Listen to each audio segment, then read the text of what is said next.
আজকে একটু মার্কেটে যাব, এই জন্য রেডি হয়ে গেলাম, বাসা থেকে বের হয়ে গেলাম। এখন রিক্সা লোব। আমার ছেলে বলে, মা রিক্সা দিয়ে চলো। ওই রিক্সা ছাড়া কোথাও যেতে পারে না, এই জন্য রিক্সার কাছে চলে আসলাম। এখন আমরা রিক্সাতে উঠে যাব। দেখেন আমার ছেলে কিভাবে বাইরে রিক্সায় উঠলো, বেশ ভালোই লাগলো আর উঠানটা দেখা। এখন আমরা দেখেন রিক্সাতে নেমে মার্কেটে চলে আসলাম। মার্কেটে চলে আসি, এখানে একটা লিফট সিস্টেম, লিফটটা বন্ধ। আর আমার ছেলে বলে, মা এখানে তো লিফট নাই। ওই এত ভয় পায়, এত ভালো লাগে উঠতে, ভয়ও পায়, তারপর মনের ভিতরে একটু সাহস আছে। দেখেন দোকানে এসে বললাম আমার কিছু দরকারি জিনিস নেওয়ার জন্য, এই জন্য এসে বললাম।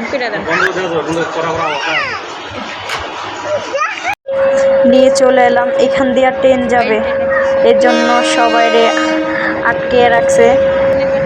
দেখেন এই দেখেন আমাদের এদিকে ট্রেন যাইতেছে, এই জন্য সবাই দাঁড়ায় আছে। ট্রেন চলে গেছে। এখানে একটা পাপোশ নিতে আসলাম। না না সমস্যা নেই।